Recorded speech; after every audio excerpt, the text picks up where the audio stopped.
Night 2 of the WWE Draft is officially in the books. Hey there, everyone. I'm Denise Salcedo, and I decided to do this quick little mini review here of the draft from tonight's episode of Raw and to kind of talk about some of the surprises, some of the changes that we saw.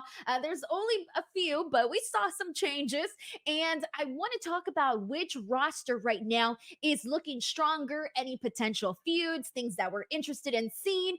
And I also hope that you guys watching here will leave a comment in the comment section below, letting me know what you guys think about all of the following topics. So let's go ahead and get right into it. So, overall thoughts. Now, keep in mind, as of right now, there are still some people that haven't been drafted. They're going to be doing some social media announcements, and I've sort of been waiting for them, but they haven't came out yet. As of right now, they probably will by the time this video's up, but hey, whatever. So, overall, how I'm feeling about the draft. So it was a little bit I do wish that there were some more spectacular announcements in the sense from I wanted to see bigger names from Raw and SmackDown really switch. I felt that a lot of the Raw and SmackDown rosters pretty much stayed the same, and except for a couple of exceptions, they're pretty much overall like the same roster.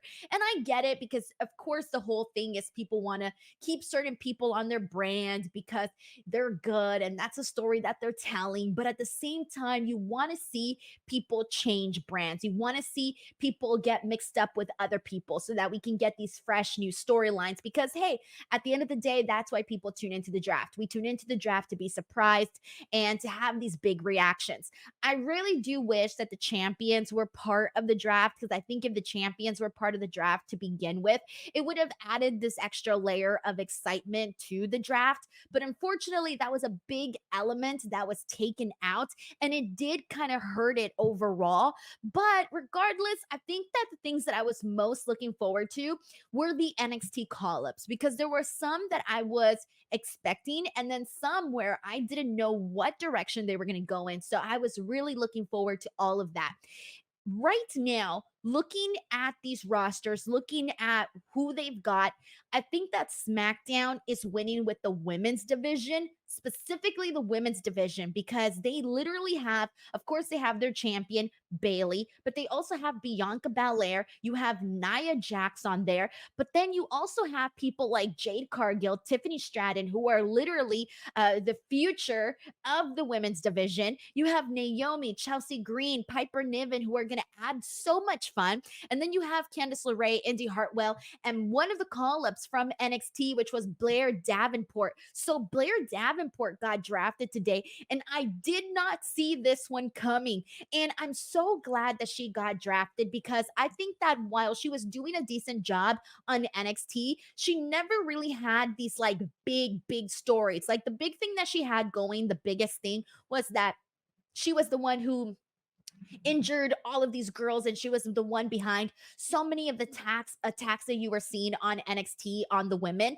And so that was really the biggest thing that she did. She recently took an L to Soruka on spring break in week 1, and that was a really fun match, but that was all to basically let Soruka shine. And so it kind of felt like there really wasn't a place anymore for Blair Davenport on NXT.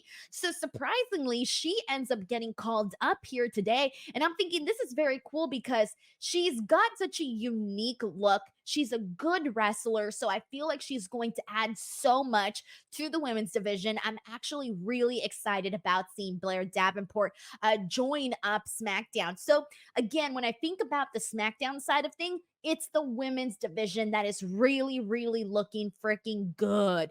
And in terms of the tag teams, they got a couple of tag teams in there. So tag team wise, they're doing pretty good too. I do think they needed bigger stars when it came to the men. Of course, they have Cody Rhodes and Logan Paul, who are champions, and those are going to be like your biggest names. But after that, you really only have Randy and AJ Styles and Kevin Owens that I really consider big names. Everybody else is just a little bit below that. Some people are making their way up there, of course, like LA Knight. He's one of them. And the big thing, of course, that SmackDown still has is the bloodline. And let's be real, it would be so freaking weird if the bloodline wasn't on SmackDown, it would be so freaking weird. I'm also really happy that SmackDown is still going to have the team of Bianca Belair and Jade Cargill. And both Bianca and Jade, they were drafted on different nights, but they both were drafted in the first round. So to see them both be drafted in the first round and to end up on the same brand together, that was very, very cool to see. Carmelo Hayes was another one of the NXT call ups, but that one was from night one. So I kind of already spoke about that. But it's going to be interesting to see what he does on the roster and how he plays in with guys like Grayson Waller, Austin Theory, all guys that you also saw over on NXT. So that's going to be fun. We also saw Legado del Fantasma and the LWO get separated. That was honestly one of the biggest surprises for me during the night two draft. Was I wasn't expecting them to be separated because it feels like they always have the Latinos with the Latinos doing the Latino storylines. And so the fact that they separated them, I was like, okay, good, because maybe now you guys can sort of switch up the story. But at the same time, I'm kind of like, there was still a little bit of unfinished business there with Legado del Fantasma and LWO. So even though this is a story that's been going on for a while, I still felt like they could have, done a little bit more. But honestly, I am 100% okay with both of those groups being separated here.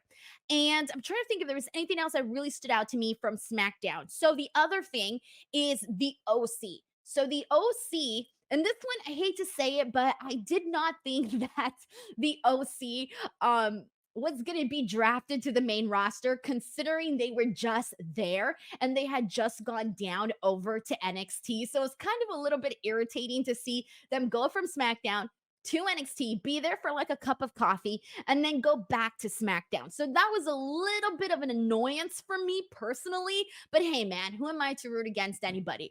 I just think that they could have probably done more on NXT, and they were sort of needed on NXT, I think, because I say this all the time. We need more dudes on NXT, even because the women are my favorite on NXT, but we still need more dudes, obviously, just for storytelling purposes.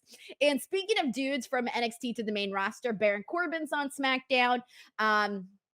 Again, we're finally going to see Baron Corbin as somebody hopefully presented a little differently, not under the Vince McMahon eye, but this time under Triple H's eye. And so that's sort of what the SmackDown side of things is looking like.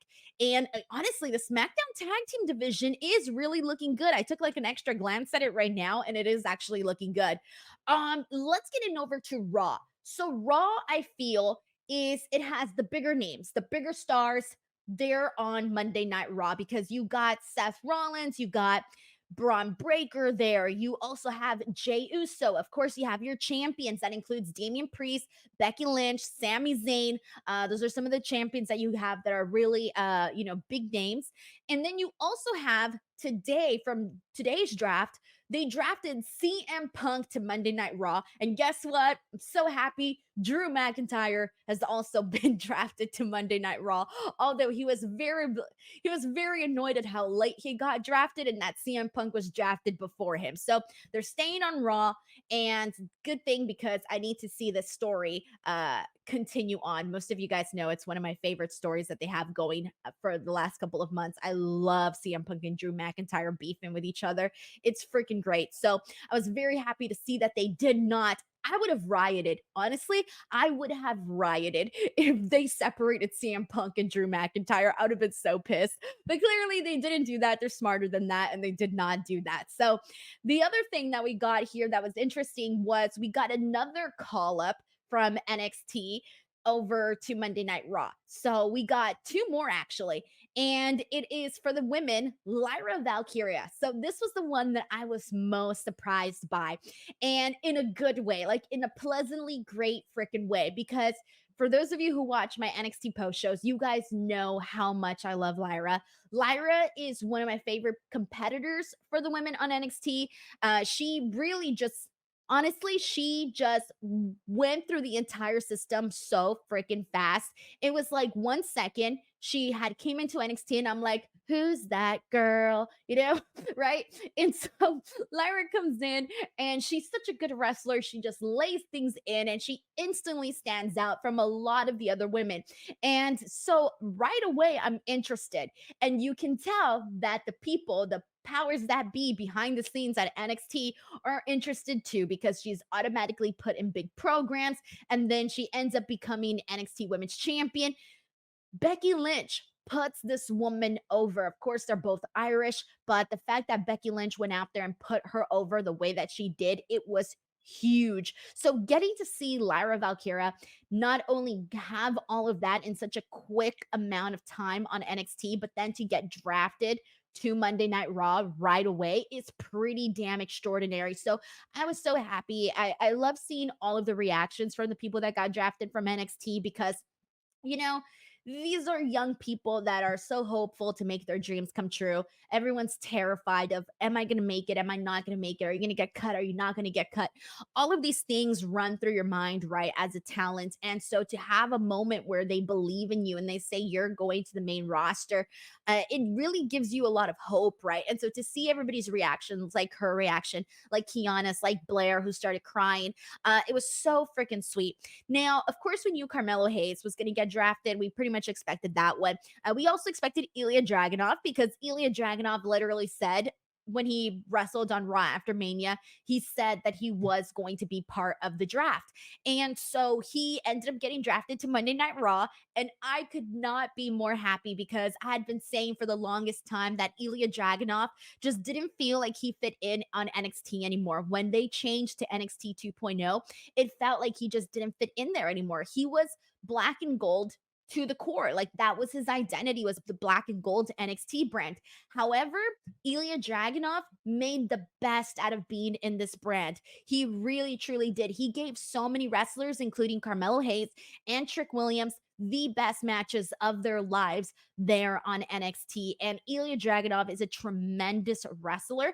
And I'm so excited because he is on the same brand as Gunther. People are expecting him to possibly join Imperium.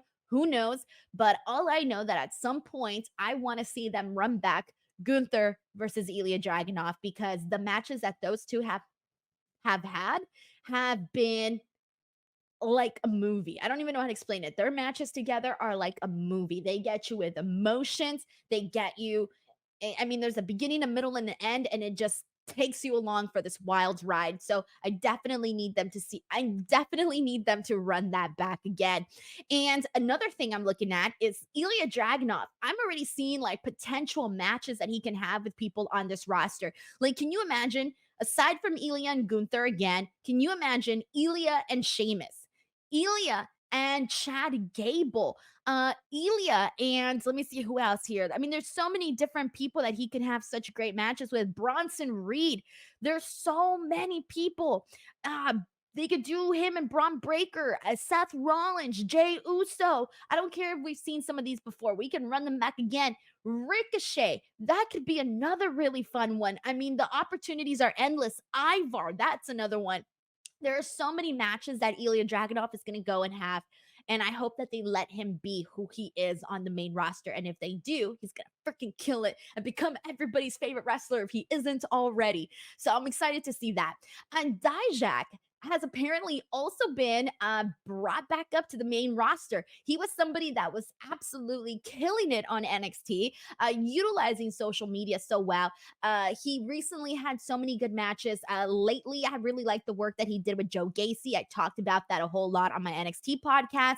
And to see Dijak really use NXT for to his advantage because of course, going from the main roster to NXT is a huge step down for a lot of people. It's not, it's not cool to feel like you didn't make it on the main roster, right? Because everybody's goal is to go from NXT to the main roster. So the fact that Dijak went to NXT after being in the main roster and not having it go so well with terrible gimmicks and whatnot, but going to NXT and finding something that worked for him and sort of winning over the fans and winning over the fans through social media. I mean, he really did a lot to build himself back up there. And now, if you can put him on Raw, and people are going to care about Dijak. And you couldn't say that the last time that he was there. So I'm very happy to see Dijak also be part of the Raw roster. And the one that I was kind of a little bit like sort of irritated by was the Final Testament being on Monday Night Raw. And the reason for that is it's the same thing as I mentioned earlier with the OC. They just went to NXT, and the storylines that the Final Testament was having on SmackDown, they just wasn't working. It was very dull. And I kind of wanted to see the Final Testament go to NXT and find themselves the way that Dijak did. Really find who you're supposed to be, what works, just like Dijak did. But instead, they're going over to Monday Night Raw, and I'm afraid that we're going to be seeing the exact same thing that we saw on SmackDown, and that was no good. So I'm really hoping that this works out for them, because if not, you need to send them back to NXT, because it's been really tough to get into the Final Testament. So we'll see. That one was a little bit of a surprise for me as well. Damage control being moved over to Monday Night Raw. That was refreshing. Excited to see that. I still feel like they need way more women on Raw because there's only a few. Of course, you have Becky Lynch, you have Damage Control that adds a good number of people. You have Liv Morgan, and then you have your new girls in Kiana James and Lyra Valkyria. So it really does feel like they need more women on Raw, excuse me. They need more women on Raw. It doesn't feel like there's enough there. I actually wish that they would have called up more NXT women or some more NXT people in general, specifically the women. I think there could have been more.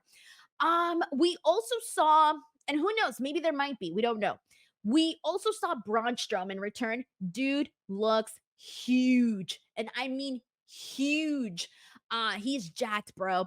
Anyways, he's back, so it's gonna be I mean, he's Braun Strowman. We already know what he brings to the table, so we don't really need to run that down. But hey, there's going to be some fresh matches there for sure. So we'll see how that all turns out.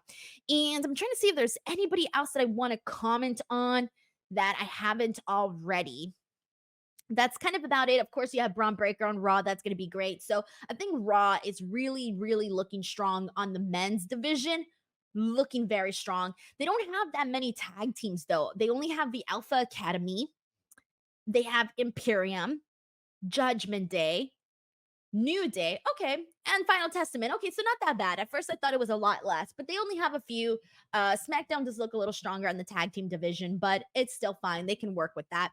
So there you guys go. That was my quick review of a day 2 of the draft, and also a little bit of night 1 as well. Thank you guys so much for tuning in to this. I hope you guys don't mind, and if you would like me to do more little mini Monday Night Raw recaps, let me know. Let me know in the comments section, and I will definitely try to do that as well. If not, I do full Monday Night Raw recaps over on Fightful site.